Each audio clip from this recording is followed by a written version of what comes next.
ir ahí.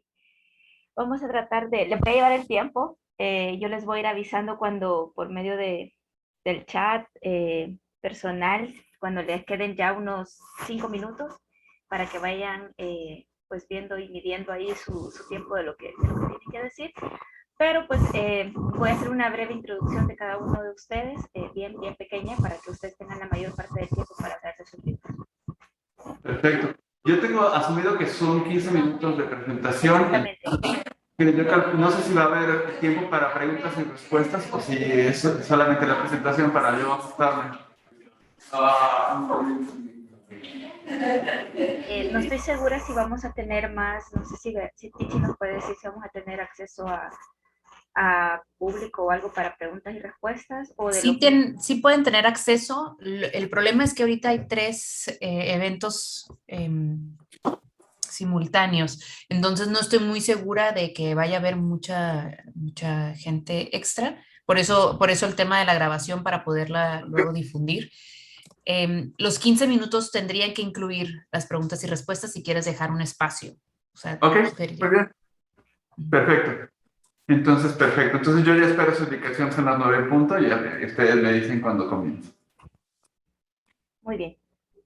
Bueno, si gustan comenzamos de una vez. Creo que todavía nos faltan algunas personas que entren, pero para pues aprovechar el tiempo y poder comenzar a darle rienda a esto, vamos a comenzar el día de hoy con las presentaciones de los libros.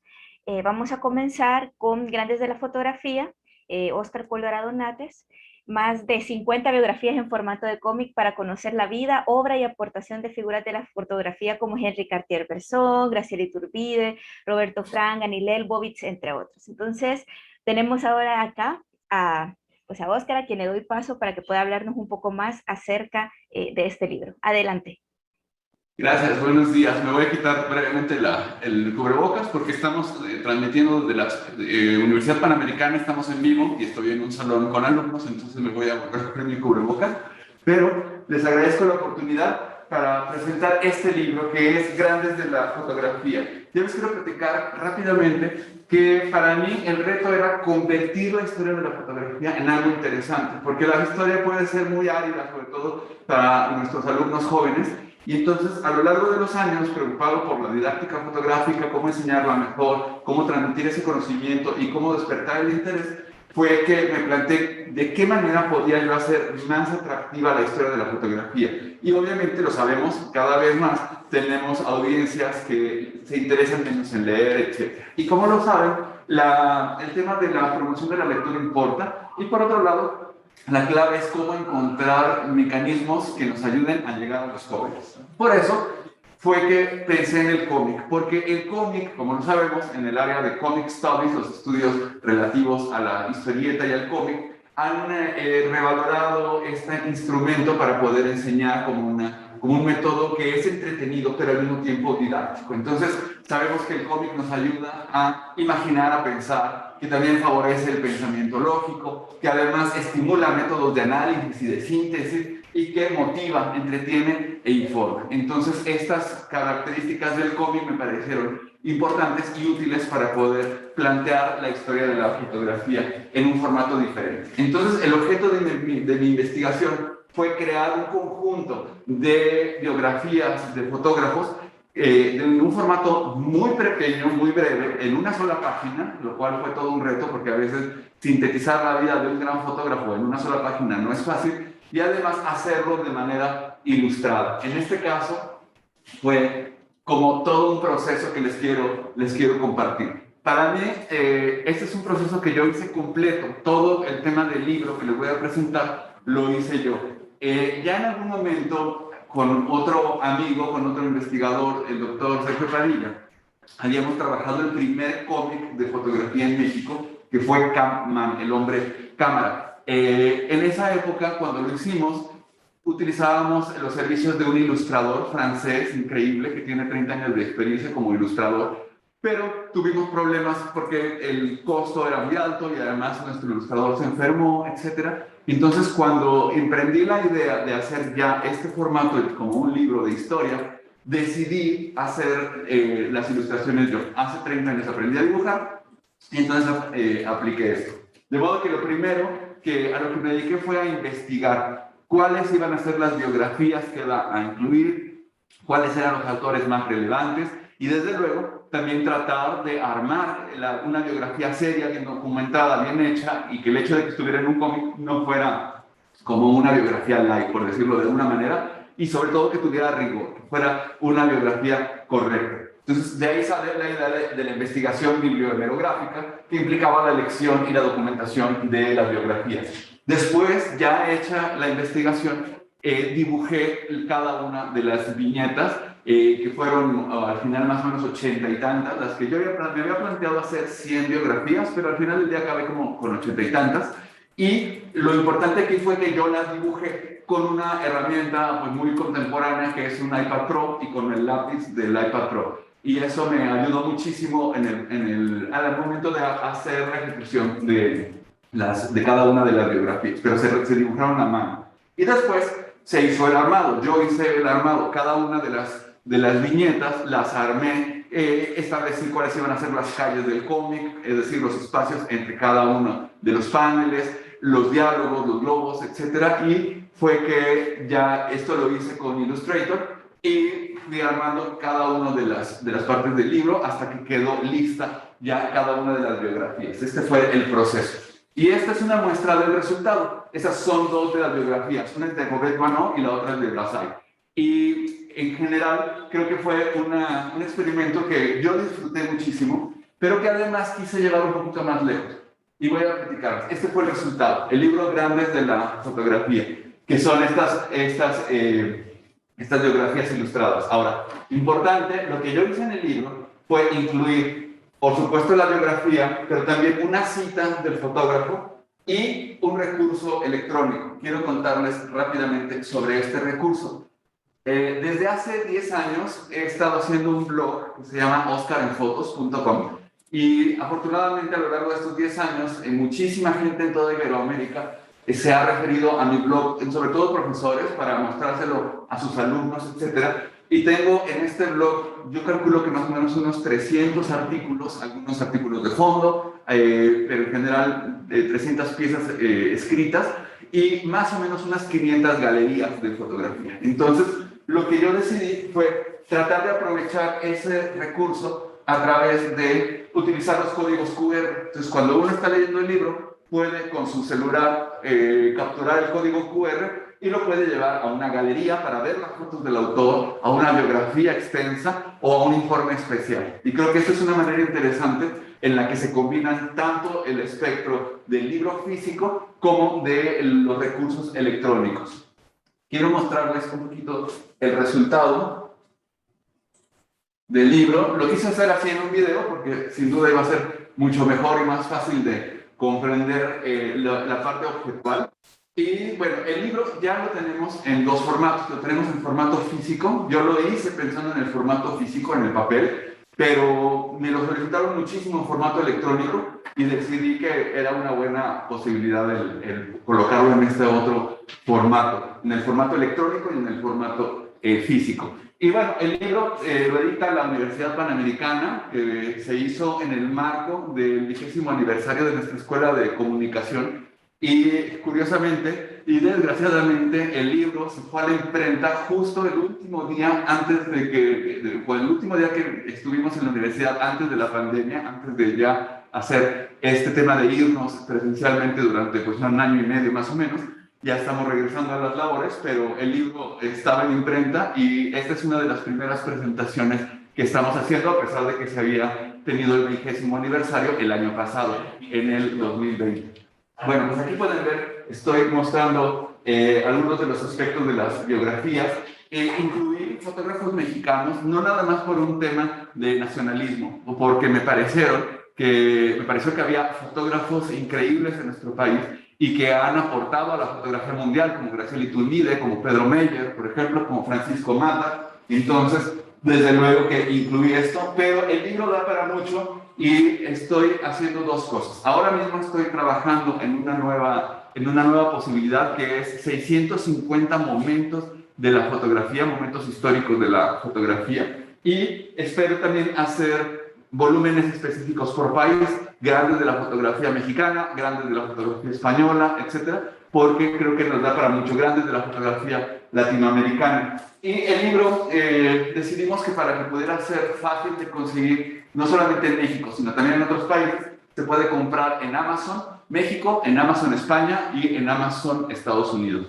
Y ahí se puede hacer, ahí se puede comprar este libro de grandes de la fotografía.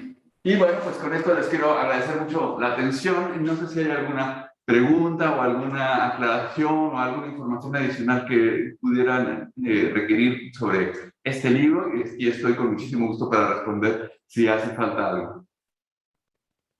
Muchísimas gracias. A ver si, no sé si entre los asistentes acá a la reunión de Zoom tenemos alguna pregunta para el doctor, o si alguno de sus alumnos en clase quisiera hacer una pregunta, pues adelante. Bien, aquí tenemos a alumnos. Ustedes no los pueden ver, pero sí están aquí. Es más, Claro. de hecho, pueden decir hola y van a ver que sí existen. Hola. Hola, hola. ¿Qué tal? Adelante con tu pregunta.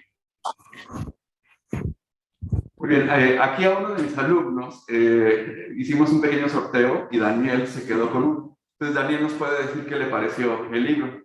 A ver, Daniel, si quieres, ponte de pie y vente aquí para que te puedan ver. Bueno, Daniel ya conoce el libro. Platícanos rápido qué te pareció. ¿Te gustó? Pues sí, la verdad está muy interesante el libro. No lo he terminado de ver todavía porque es por las clases y todo, pero de lo que yo he tenido la oportunidad de ver es sumamente informativo. Tiene muy buenas ilustraciones, o sea, literalmente te clavas y quieres ver el siguiente capítulo. Y pues ya creo que eso es todo lo que puedo decir ahorita. Muy bien, sí, gracias, Daniel. Toma asiento.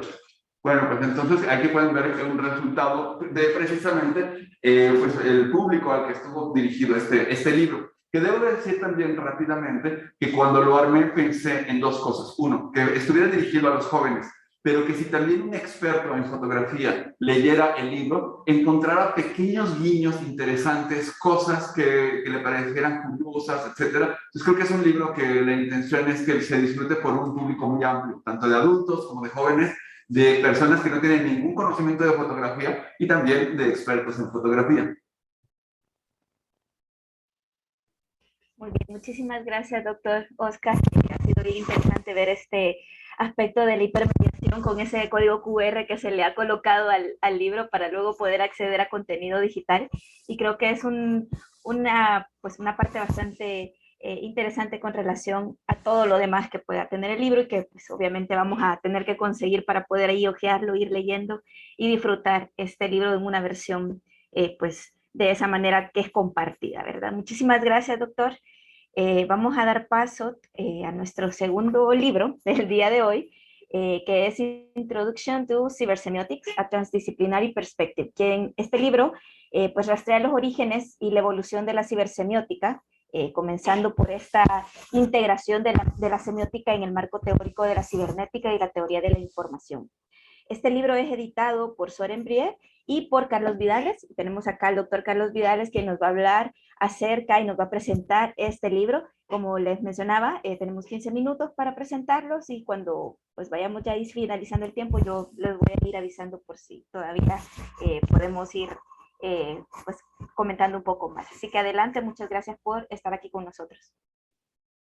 Muchas gracias, muy buenos días a todos y a todas. Voy a ser muy breve, espero ni siquiera utilizar los 15 minutos, aunque digo eso y siempre fallo en el intento. Pero bueno, quiero hacer un comentario muy rápido. Este es el libro que me interesa presentar, Introducción a la Cibersemiótica, una perspectiva transdisciplinar. Acaba de salir este año, en mayo-junio de este año, y quisiera platicarles un poquito del contexto del libro para que quede un poco más claro qué es, de dónde viene y a quién le podría interesar sobre todo. La propuesta de la cibersemiótica tiene por lo menos ya algunas décadas desarrollándose. El esquema general de trabajo es lo propuso Soren Brier de la Universidad de Dinamarca. Y básicamente es una teoría integrativa, una teoría transdisciplinar integrativa que trata de fusionar varias áreas del conocimiento. En la estrella, en la parte superior inferior izquierda, está todo lo que tiene que ver con la materia y la energía. y esta es como la fuente principal que toma la teoría para trabajar desde el punto de vista de la cibernética. En la parte superior izquierda está lo que tiene que ver con las ciencias de la vida y los organismos vivos y sobre todo la evolución orgánica. Y de ahí la perspectiva toma sobre todo los trabajos de la biología del conocer de Maturana y Varela. En la parte superior derecha, en la esquina, está el desarrollo de la conciencia. Y ahí está fundamentado sobre todo en el trabajo del semiólogo Charles Sanders Peirce. Y en la parte inferior derecha está lo que tiene que ver con la historia de la cultura y la producción de sentido, y básicamente se toma como fundamento la perspectiva sistémica de Niklas Luhmann. Y la idea de la cibersemiótica es integrar estos universos de sentido para entender, para tener una visión más amplia de lo que es el ser humano y sus mecanismos de comunicación. Un elemento fundamental aquí ha sido la fusión de las ciencias de la vida con la semiótica, que le dio nacimiento a esto que se llama biosemiótica o semiótica en los universos de la vida en general, es decir, en todos los organismos vivos. ¿Qué es entonces esta cosa rara que llamamos cibersemiótica? Es una combinación de varios marcos conceptuales.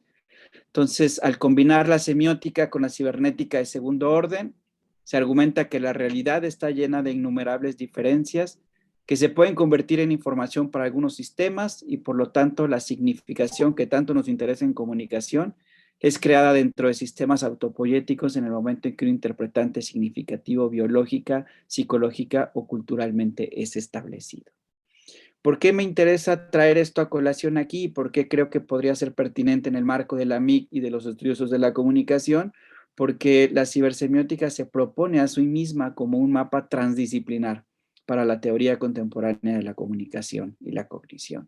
Quiere decir que es si algunos se han preguntado, porque a veces trabajamos con marcos conceptuales tan viejos cuando los fenómenos contemporáneos los rebasan en muchos sentidos. Bueno, este es un metamarco conceptual que intenta crear lazos entre varios campos disciplinares, pero que pone al centro 4 elementos centrales: la cognición, la información, la significación y específicamente la comunicación. Esto tampoco es nuevo, esto viene de un movimiento más o menos que nació en los años 70 y uno de cuyos autores centrales es un autor que se llama Thomas Siviock.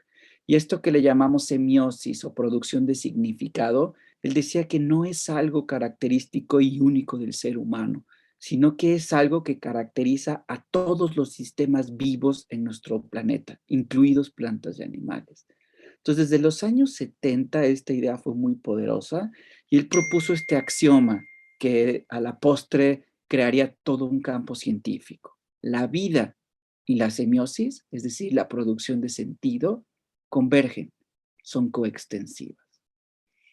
Eso le daría nacimiento, ya desde los años 70, al campo de la biosemiótica, es decir, el estudio de los procesos de significación en los varios reinos de la vida e incluso la pregunta por si hay fenómenos de significación en los niveles fundamentales de la vida, como las células, por ejemplo.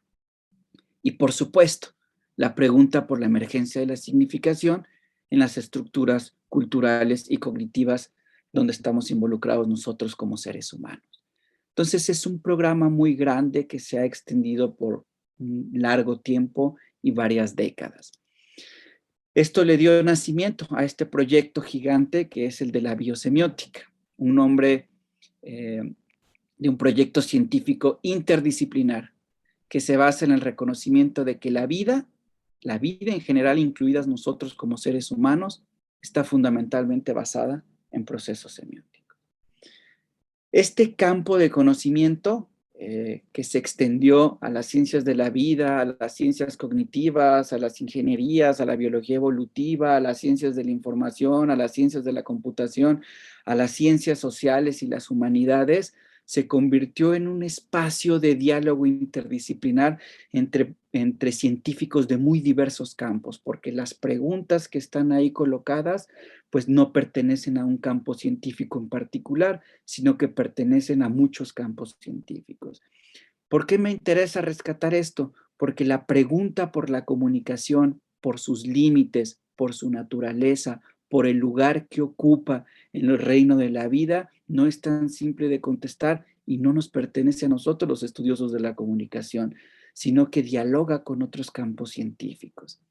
Entonces, más o menos desde hace unos 20 años se vino desarrollando este proyecto interdisciplinar al lado de la biosemiótica, que es el de la cibersemiótica, que coordinó durante muchos años Soren Brier y que ahora tiene ya un espacio institucionalizado en una revista internacional. Pero este tema de la biosemiótica me interesa mucho.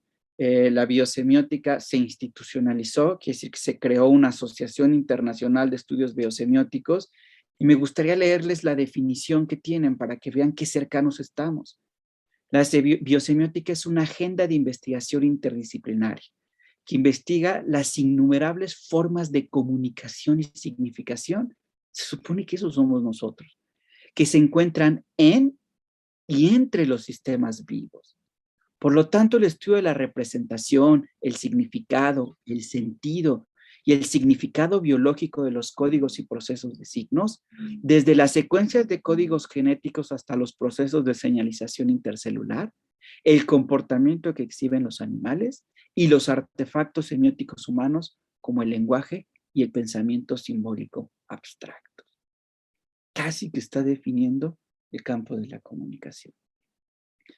Entonces, cuando se institucionaliza y se crea esta Asociación Internacional de Estudios Biosemióticos, se crea también una revista internacional, un journal internacional que ha auspiciado una de las editoriales más grandes del mundo, que es la editorial Springer. Y junto con esta revista internacional también se lanza una colección de libros especializada.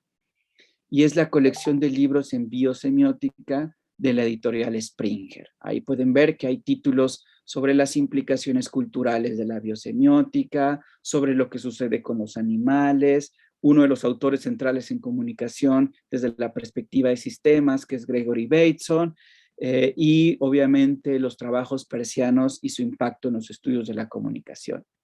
En esta colección se publica este libro, es el número 21, el que hoy estoy aquí compartiendo con ustedes, que me tocó editar con Soren Brier y que incluye 18 capítulos de algunos de los semiólogos y científicos más importantes del planeta que andan trabajando estas cosas. Entonces aquí contamos un poquito de la historia de qué es esto que se llama la cibersemiótica, dónde se ubica en el mapa de los estudios de la comunicación, cómo se utiliza para algunos estudios, por ejemplo, en el arte, en la religión, en los espacios urbanos, cómo ha transformado el universo de las ciudades, las interfaces, cómo eso modifica nuestras estructuras cognitivas, nuestras formas de pensar, ver y entender el mundo, etcétera. Entonces, son 18 capítulos, lamentablemente el libro está en inglés, pero yo creo que cualquiera de ustedes podrá entenderlo sin ningún problema. Se inserta en esta línea de trabajo colaborativa entre varias personas, universidades y centros de investigación en el planeta, y aquí está como una primera gran compilación de lo que ha sido la historia de esto que ahorita he resumido grotescamente. El libro lo pueden encontrar en la editorial Springer, lo entregan a todo el mundo, así que lo pueden comprarlo en papel, es un poquito gordito, o lo pueden comprar en ebook y entonces lo pueden tener en sus tablets, o pues también lo pueden comprar en Amazon. Sí, el precio no es muy accesible, lo siento mucho, pero eso es problema de la editorial. Entonces lo pueden comprar directamente en la editorial Springer, lo pueden comprar en Amazon, lo pueden descargar en electrónico y estaremos muy contentos y muy felices de que ustedes también se metan a estos universos de sentido para pensar y repensar nuestras estructuras del conocimiento en el siglo XXI. Muchas gracias. Muchas gracias, doctor Carlos, por la presentación. No sé si alguno de los asistentes tenga alguna pregunta o algo. Podemos hacerla sin ningún problema, creo que tenemos un poco de tiempo. Y si no, pues, ¿alguno? Bueno, creo que quizás como comentario, creo que esta cibersemiótica es interesante ver cómo proporciona este marco para comprender e interpretar estos cambios, en la experiencia humana de toda esta revolución digital y cómo poder comprender el sistema adaptativo de una manera bien compleja, pero vista desde pues estos universos digitales. Muy interesante, muchísimas gracias por presentarnos el libro. Creo que sí nos despierta un poco ahí la idea y la noción de querer pues leer un poco más sobre él. Muchísimas gracias. Voy a dar paso entonces al siguiente libro que corresponde, que es el libro Digital Health Communications. Este libro pues retoma las controversias con respecto a la gestión de la crisis de la salud, en especial ahora que tenemos esto del COVID-19, y que pues se convierte en un ejemplo relevante sobre la necesidad de comunicar de manera digital toda esta comprensión de estas situaciones. Entonces, el día de hoy tenemos acá a uno de los editores, Benoit Cordelier, y el otro editor, quien es Oliver Galibet, creo que no está con nosotros hoy, pero pues tenemos acá a Benoit. Así que adelante, les cedo el espacio para que pueda hablar acerca de este libro. Muchas gracias, Alexia. Pues sí, primero dar las gracias por darme la oportunidad de presentar este libro, que es el resultado de un trabajo colectivo, que tuve el honor de coordinar, como bien lo dijo, con mi amigo y colega Olivier Galibert, y bajo el título Digital Health Communications, pero que tiene también una versión previa de unos cuantos meses solamente en francés. Pero esta versión en inglés ha sido publicada por las editoras Siste y Wiley. Incluye además contribuciones de Hélène Romeyer, Laurent Morillon, Penélope Coelho, David Morquin, Ewan Wari, Roxana Olagamutari, Anne Mayer, Géraldine Boulinet-Fité, Dorsa Famran, Pierre Mignot, Stéphane Jean-Chailly y Damien de Meyer. Y bueno, obviamente con tanto nombre exótico, ¿por qué presentar en un congreso mexicano entonces? Pues en parte para favorecer enlaces y estudios comparativos sobre vivires y temas y al fin y al cabo comunes, ¿no? Y de hecho, como lo subrayó en la introducción, cuando finalizábamos este trabajo colectivo, no podíamos ignorar el contexto de salud que resaltaba justamente el contenido mismo del trabajo. No estudiamos realmente el COVID o temáticas del COVID-19, pues, por nuestro trabajo era previo, ¿no? Pero estábamos viviendo como todos nosotros esta pandemia, confinados por razones de salud pública, cada uno de un lado del Atlántico, como la mitad de la población mundial en ese abril del 2020. Nos enfrentamos a consecuencias sanitarias, sociales y emocionales de la pandemia del COVID-19. Y pues obviamente recibíamos una avalancha de información sobre la propagación de la epidemia a través de los medios tradicionales, las redes sociales, y esa avalancha nos preocupaba y a veces nos congelaba.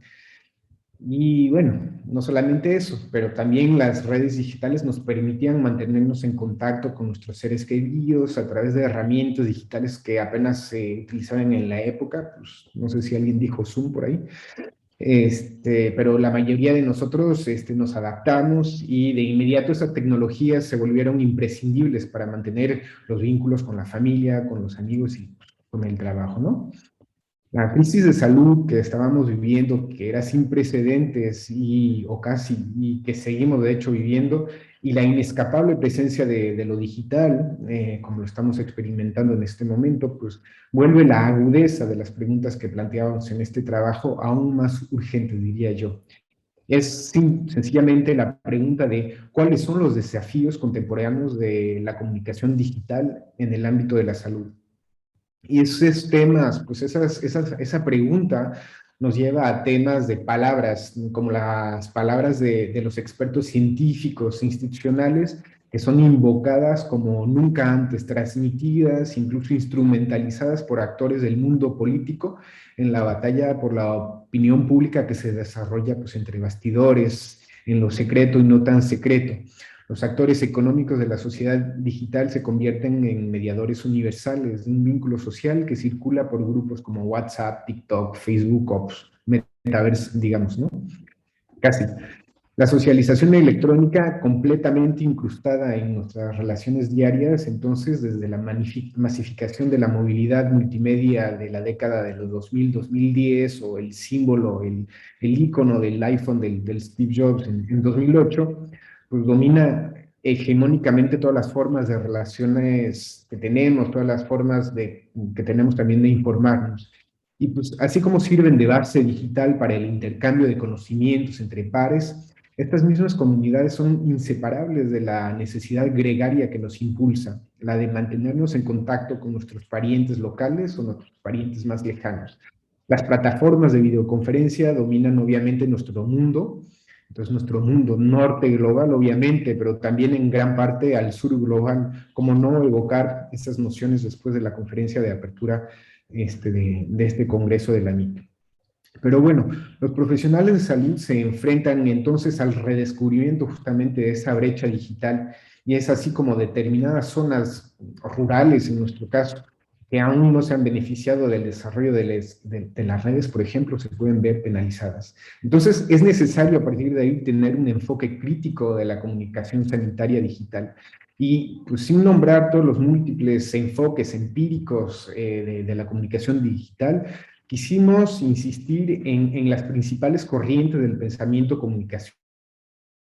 Todas ellas nos parecen justamente una distancia crítica hacia los discursos o proyectos organizacionales que sufren de un cierto determinismo, por no decir salvacionismo digital. Esta distancia crítica la alimentamos con las observaciones las más cercanas posibles a los usos y a las prácticas informacionales y comunicacionales de pacientes, de cuidadores, frente a un cuestionamiento sistémico de perspectivas neoliberales dominantes en el mundo de la salud.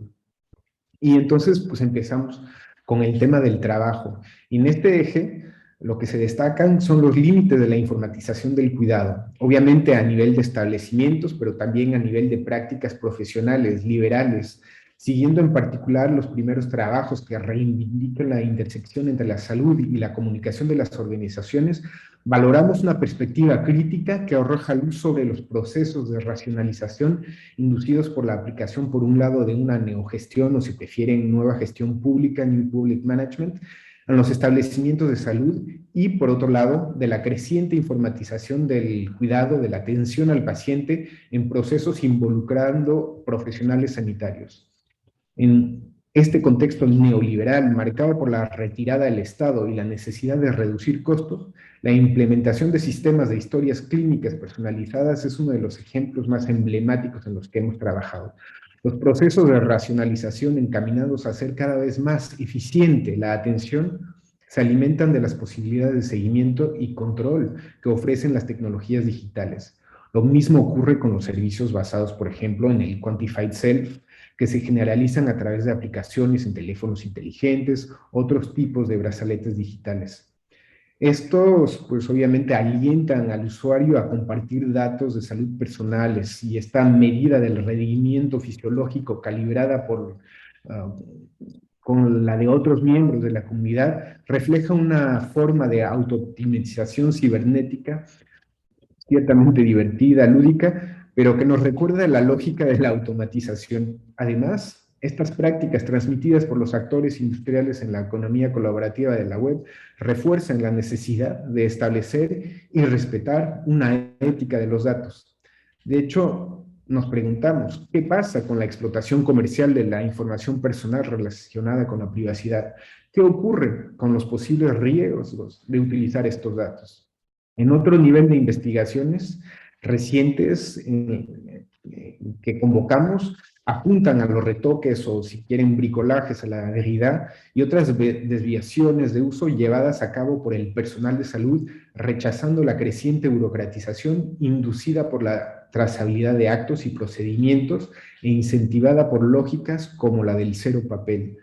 La comunicación digital en salud se caracteriza por su producción de oposiciones paradójicas entre lógicas sociales, emancipadora, en la promoción de una práctica profesional libre de tareas de poco valor agregado, o pues mejor debería decir, de hecho, de mayor valor humano, favoreciendo tiempo dedicado al paciente y o mejora de la atención, y es lo que podríamos resumir en una razón clínica, que se opondría a una racionalización informática que estandariza prácticas profesionales con una preocupación permanente por la eficiencia y lo que podríamos llamar ahí razón económica. Y a raíz de este tipo de oposiciones y preguntas que resultan en gran parte de un enfoque meso, de nivel medio, si prefieren, de la organización sanitaria, pues nuestros estudios se centraron más específicamente en grupos o categorías de profesionales sanitarios impactados por la tecnología digital o incluso categorías emergentes a través de mediaciones digitales. Entonces nos preguntamos cómo apoya la comunicación digital los profundos cambios en la organización del cuidado en los establecimientos de salud fuera de hospitales y otras clínicas, o también en las redes que intentan optimizar la coordinación interprofesional en territorios desigualmente dotados en el plan de la salud. Para nosotros se trataba de mostrar el surgimiento de nuevas formas de profesionalismo basadas en mediaciones científicas y operativas o operacionales del conocimiento. Así están apareciendo nuevas profesiones de atención digital que utilizan Internet para formar comunidades de pacientes lideradas por profesionales del cuidado, convertidos a la tecnología digital, a la gestión comunitaria, o podríamos hablar de community en las especificidades nacionales éticas de la comunicación digital. Y es que la comunicación digital no es solamente trabajo, es una problemática donde nos enfocamos a cuestiones de empoderamiento y de espacio público. Pensar en la comunicación digital producida por organizaciones y profesionales no puede limitarse a la comunicación del trabajo, y entonces nos interesamos en enfoques emergentes que están cuestionando las estrategias de comunicación puestas en marcha por los establecimientos independientemente de la comunicación de los órganos de prevención, podríamos decir, en un entorno marcado por una forma de desconfianza hacia el discurso institucional.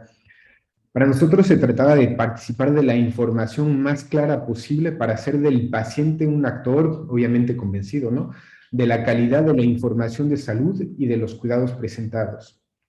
Si esta información pasa masivamente a través de Internet, la difusión de información de arriba hacia abajo se enfrenta también con procesos participativos y colaborativos. Podemos pensar en comunidades de salud en línea, como en sus posibles vinculaciones con los mismos sistemas de salud pública, su recuperación, en otras palabras. Y una parte importante del trabajo en comunicación digital en salud cuestiona precisamente la comunicación pública en línea.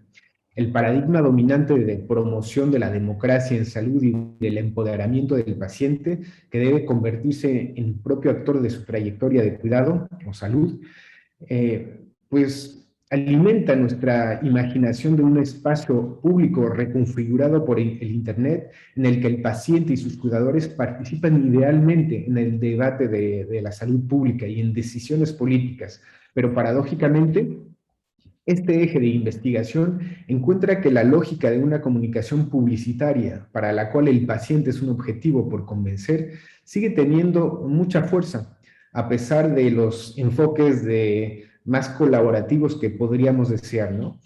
Y desde una perspectiva marcada por la promoción de la salud, no salimos de las estrategias de comunicación clásicas donde las autoridades públicas no consideran que necesitan entender sus públicos o constituyentes, sino que quieren convencerlos para que adopten actitudes deseadas. Y en ese caso nos corresponde ser un poquito más críticos como investigadoras o investigadores de la comunicación, comprender entonces estos nuevos métodos de la llamada comunicación estratégica 2.0, que nos gustaría que fuera colaborativa, que bajo la apariencia de una democracia de la salud buscaría orientar, por no decir cerrar, los debates en una lógica oscilando entre comunicación política y educación terapéutica. Y es justamente en esta permanente actualización de estos temas que abordamos la cuestión de la comunicación de salud en este libro. Y los 3 primeros capítulos se enfocaron en la manera en la que la comunicación digital afecta a los trabajadores del ámbito de la salud, más específicamente lo que se desenvuelven en hospitales, centros de salud, cuando implementan sistemas de historia clínica digital. Intentamos entender cómo pueden lidiar con las paradojas organizacionales a las que están sometidos, cómo también se invisibiliza el trabajo de los mismos trabajadores, pero también el trabajo de los pacientes. Es, como podríamos decir, el revés de una lógica de empoderamiento. Y justamente los 2 siguientes capítulos se centran en el análisis de los desafíos éticos que se encuentran en estas lógicas de empoderamiento, de emancipación. Más allá de los discursos de la técnica salvacionista de la que hablé, se trata de entender los matices que resultan de la tensión entre cura y cuidado, o si prefieren cure y care, técnica y relación para definir una ética del cuidado que también involucra a los pacientes pares y prójimos. Y en este contexto el conocimiento es clave, que sea en cuestiones de care como de care, cuidado. Esto plantea la cuestión de la pericia, de tensiones entre conocimiento médico-científico y conocimiento experiencial, por ejemplo. Lo que para nosotros es un reto sociopolítico de importancia, ya que no hay una sola forma de producción del conocimiento.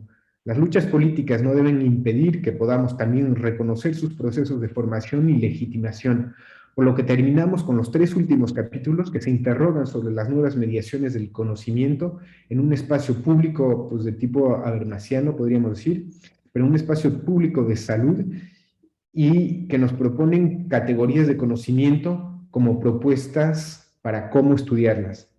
Y en conclusión, falta de modestia, podría decir, este libro propone análisis pragmáticos en base a un contexto sociopolítico, epistemológico también, pues de gran actualidad, y que puede por lo tanto servir para alimentar obviamente nuestras reflexiones académicas, pero aún más espero, aunque este no sea un libro de soluciones llave en mano, nos ilusiona pensar que pues, también contribuye en dar claves a profesionales de salud que deseen ensanchar sus entendimientos desde la comunicación y encontrar a partir de ahí sus propias aplicaciones y no darlo todo ya por hecho. Pues espero que las cuestiones que hemos planteado ahí les puedan interesar y no me queda más que agradecerles por su atención y mantenerme a su servicio para cualquier duda o debate. De hecho, como les dije, este libro está publicado en Wiley y ISTE, y aprovecho para darles las relaciones, digo, las referencias y el enlace hacia la editora. Muchas gracias. Muchísimas gracias por compartirnos. Creo que este contexto que nos ha dado general de la salud, del sistema sanitario, de las desigualdades sociales en cuanto a salud y del planteamiento que se debe tener bajo la información de la comunicación pública de estos aspectos sanitarios es pues sumamente relevante y que quizás en algún momento no nos habíamos percatado tanto como investigadores de la comunicación de estas temáticas y no lo tomábamos muy en cuenta, pero creo que ahora con todo esto que ha pasado solemos tener más atención en ciertos detalles que quizás antes no podíamos tomar en cuenta o no deseábamos tomar en cuenta. Entonces, muchísimas gracias por la presentación. Creo que sí vamos a tener por ahí que irlo buscando para ir leyendo esto. Muchísimas gracias por la presentación, por todo el contenido.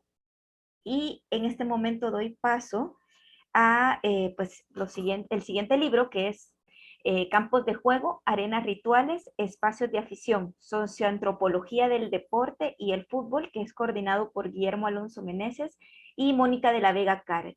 El libro es una recopilación de textos que abordan aspectos teóricos, históricos y etnográficos a partir de los cuales se entienden el fenómeno deportivo de diferentes miradas, ya sea desde los aficionados, desde los deportistas. Entonces, para la presentación creo que vamos a tener a Joel Pedraza, quien va a estar acompañándonos con la presentación de este libro. Así que, bueno, vamos a dar paso. Les recuerdo que tienen 15 minutos como máximo y cuando falten unos 2 minutos yo estaría avisando para que vayamos a ir limitando el tiempo. Muchísimas gracias, bienvenido y cedo el espacio. Muchas gracias, Alexia, y muchas gracias a Mick por el espacio. Ya me comuniqué con Mónica, ahorita se conecta en unos minutos. De entrada voy a empezar comentando la contraportada que menciona el libro, ¿no? De Campos de Juego, Arenas Rituales, Espacios de Afición. Trata y contribuye a posicionar lo deportivo y el fútbol en las agendas académicas de investigación científica y de políticas públicas. Busca visibilizar la cara oculta del deporte y enfrenta la paradoja de la omnipresencia mediática del deporte profesional o del archiconocido fútbol. Este libro específicamente, bueno, en su mayoría aborda el fútbol y sus aficiones. En esta recopilación de textos se abordan los aspectos teóricos, históricos y etnográficos referentes al fenómeno deportivo, y precisamente uno de los primeros capítulos que aborda el libro, que es el de Guillermo Alonso y el de Andrés Fábregas, los 2 primeros capítulos hablan sobre la intromisión del deporte al campo antropológico y cómo pasa de ser uno de los temas tabú a ser uno de los más populares actualmente en la agenda del libro, perdón, de la agenda antropológica y del estudio de lo social. No sé si Mónica me pueda ayudar, creo que ya anda por aquí, para hablar sobre el origen del libro y posteriormente participaría yo. Muchas gracias. Hola, buenos días. Sí, el libro comenzó a partir de varios trabajos que ya estábamos haciendo, varias reuniones que ya estábamos haciendo. Se ha formado todo un grupo de investigadores de deportes, ¿no? Y fue a partir de un congreso mexicano de antropología social y etnología, perdón, donde nos juntamos, donde tuvimos un simposio. Y a partir de ahí, escuchando los aportes de cada uno, decidimos que era importante, ¿no? Retomar estos temas y volverlos un libro, ¿no? El libro es una coedición entre Ibero y Colef, lo cual yo creo que también es muy importante porque une más esta red, ¿no? Y estos trabajos, ¿no?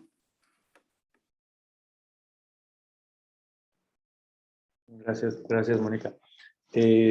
Les mencionaba un poco el índice y el contenido del libro. En primera instancia se encuentra el texto de Guillermo Alonso Meneses con el intento de la construcción teórica del deporte desde la antropología, socioantropología. En un segundo paso está el trabajo de Andrés Fábregas, que bueno, es uno de los antropólogos que se ha sido como de los más emblemáticos en el comienzo del estudio de los deportes, no solo en México, sino en América Latina, y hace toda una genealogía de la emergencia del deporte como tema de estudio.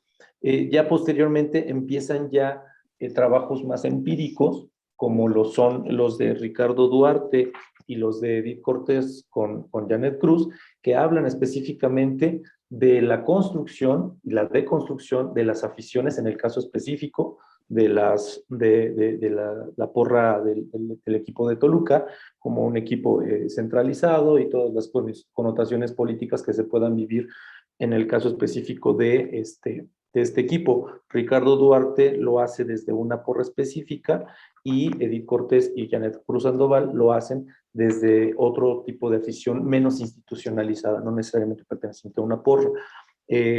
Daniela Hinojosa también participa con un capítulo que se llama La perspectiva de género aplicada a casos del fútbol femenino de México, Argentina y Costa Rica, por lo cual se puede intuir ahí una intención de ubicar no solo al deporte en la antropología, sino también a la mujer en el deporte, ¿no? Y en tres contextos muy diversos que ayudan a dar visibilidad a estos sujetos, estos sujetos sociales, en primer lugar, y a esta actividad social en segundo plano, ¿no? Posteriormente está otro capítulo de Adiram José Salmerón, en el cual sale un poco del deporte y comienza también a una cuestión más social, como lo es el Borussia Dortmund, como objeto de apropiación y medio de formación en México a partir de todas las filiales que hace el equipo aquí en la Ciudad de México específicamente para lograr tener cierto impacto social más allá del deportivo. Posteriormente está un capítulo mío en el cual hablo sobre las identidades deportivas de los migrantes en Estados Unidos, migrantes mexicanos específicamente, y su relación con las políticas migratorias que se han vivido desde los 70 hasta la actualidad, ¿no? Entonces, bueno, esos son los capítulos. Le doy de nuevo la palabra a Mónica para que hable sobre su capítulo. Y nada más quería hacer ahí una anotación. No vayan a pensar que soy fodongo y que traigo gorra y me falta seriedad. Simplemente es la gorra de los Toros de Tijuana, campeones de la Liga Mexicana de Béisbol. Sí, de hecho, ahorita como comenta Joel, era importante también empezar a pensar en otras cosas aparte de los aficionados del fútbol, ¿no? Que era como el tema que más había o que más se ha trabajado, ¿no? Sí tenemos estos dos capítulos de Edith con Janet y el de Ricardo, pero también era abrir, ¿no? Las posibilidades de empezar a trabajar y a publicar otras cosas, ¿no? Empezar a hacer esa esa visibilización de otros temas, de otros actores dentro de todos los deportes, ¿no? O dentro de estos momentos, ¿no?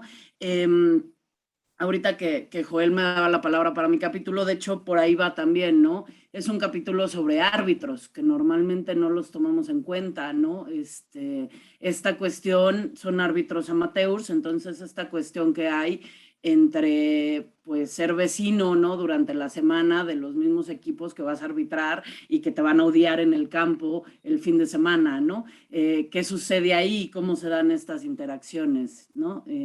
Pero sí era importante también dar esa apertura, ¿no? Es interesante, en otra presentación, el doctor Fábregas nos decía que había estado muy equilibrado, ¿no? La cantidad de mujeres y de hombres que habíamos escrito el libro, lo cual pues no se hizo pensando, pero yo creo que también eso es algo bueno, ¿no? Que normalmente pues no estamos muy presentes las mujeres, ¿no? Ni como tema de estudio, ni como investigadoras, ¿no? Entonces sí, es parte, yo creo que de la riqueza del mismo libro, ¿no?